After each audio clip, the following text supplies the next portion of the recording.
and welcome back to another episode of PowerDirector Made Simple. Today's video is going to pick up right where we left off in the previous video, number 76, Title Editor Revisited Part 3. If you have not watched that video, I suggest you go back and watch it before proceeding in this video. You are looking at PowerDirector 365. We are right back at the same screen that you saw in the previous video, except I have removed any keyframes and I have shortened the duration of both to 5 seconds instead of 10 seconds. I'll reopen the Advanced Title Editor by first selecting the title and then hitting F2. In the previous video, we finished up with the Properties tab at the top, so this time I'll click on the Animation tab. There's nothing different here that wasn't explained in the video for the Quick Edit menu, except for one added feature. Remember how we set the duration of the animation by using the slider bar at the top? Well, you can still use that, but it also can be done directly down on the timeline. For example, take a good look at the colored title text on the timeline and notice it is all one shade of that peach color. Now next, I'll just click on the Typewriter Animation near the top on the left side. PowerDirector warns me that the backdrop in Special Effect will need to be removed. I don't know why, but apparently they haven't written a code to handle all the effects simultaneously just yet. I'll click on Yes to continue with the Typewriter Animation.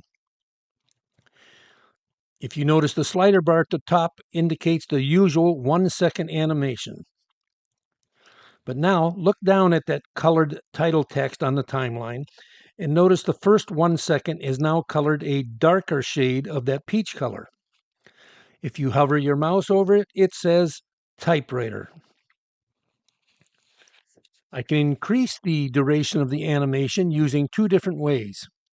I can use the slider bar at the top, just like we did in the Quick Edit menu, or I can click and drag the right side of that darker color segment to the right. Now, once my cursor changes to a double-sided arrow, I'll drag it to about the 2.5 second position. Notice the slider bar at the top also now indicates the same longer duration. I'll move the playhead back to the beginning and click play. This time it slowly typed the text for the first 2.5 seconds. Now your homework assignment, if you choose to accept it, is to add a 2.5 second fade out to that same title. Let's see if you can do it. Now here's a hint. You could do it using the opacity keyframes, but try to do it an easier way by using the fade animation. Here's a second hint. You'll need to use the out animations. Now at the top, there is yet one more type of animation to which I'll give a brief explanation. It's the loop animation. Currently, there are 22 defined loop animations. A loop animation differs from the in and out animations in that it will play the selected loop animation continuously for the duration of your clip. If I click on the various loop animations, you can see the effect of each one.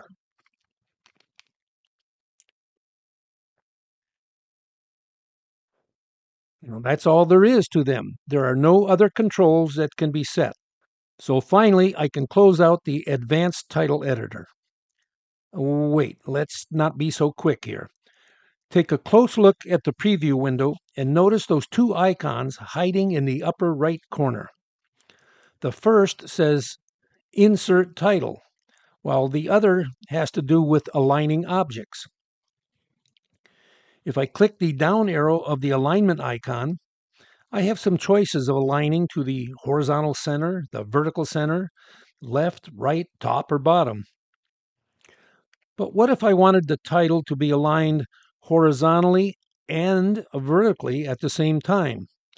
I'd have to click the down arrow, then click the horizontal center, and then click the vertical center, and just one more click anywhere to close the drop-down menu. Now that's a total of 4 mouse clicks just to center a title. So let me show you a much faster and easier way using the horizontal and center lines that appear when the title is over those locations.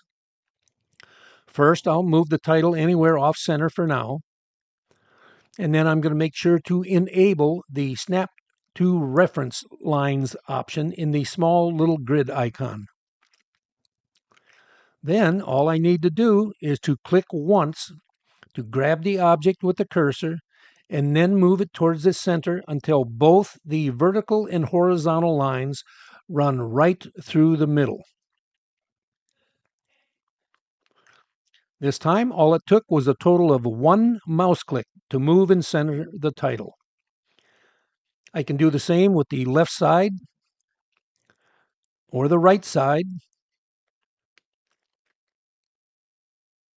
or even the top and bottom.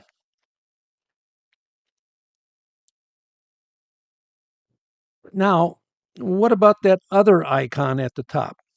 It says I can insert another title. Now let's try it. You can see a new blank text box appear in the preview window.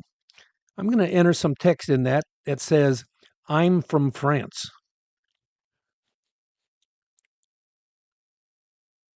And then I'm going to move both of them around so that it appears that the two characters are talking to each other. Now look at the timeline, and you can see the new text block has appeared, complete with its own set of keyframing abilities. Now look closely at those small caret characters that you can click on to collapse the keyframe lines out of view if needed. I'll collapse the lines on both text blocks, and you'll see how that cleans up the appearance of the timeline because we are no longer using any keyframes. So there, you guessed it, you can have one block of text move around while the other text blocks can remain stationary. You can also change fonts, the size, and the colors of the different text blocks independent of each other. But with both text blocks appearing in the title at the same time, it makes it look as if both characters are speaking at the same time. I'm going to change the duration of each text box line so that it appears the two characters are having a conversation by dragging and moving the beginning or ending of each text line to the appropriate spot. I'll make the first line disappear somewhere after the 2-second mark, while the second line then appears for the rest of the duration. I'm going to return the playhead to start and hit play.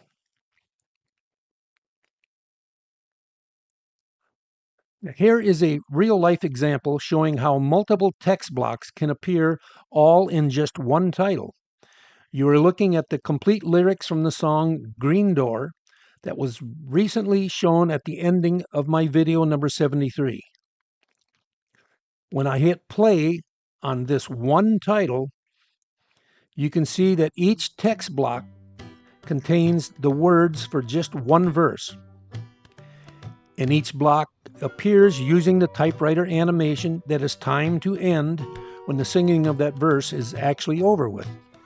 Then the next text block appears just under the previous one, while that previous one slowly fades out.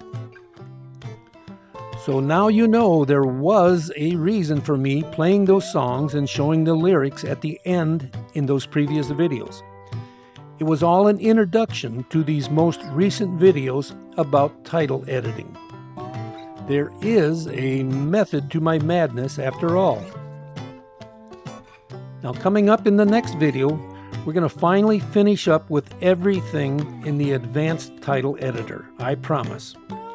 You should find this last one very enjoyable. For now, I want to thank each of you for watching. If you like this video, click that YouTube like button. If you have a question or comment, please leave them below. You can share the link to this video or the complete channel. And finally, don't forget to subscribe.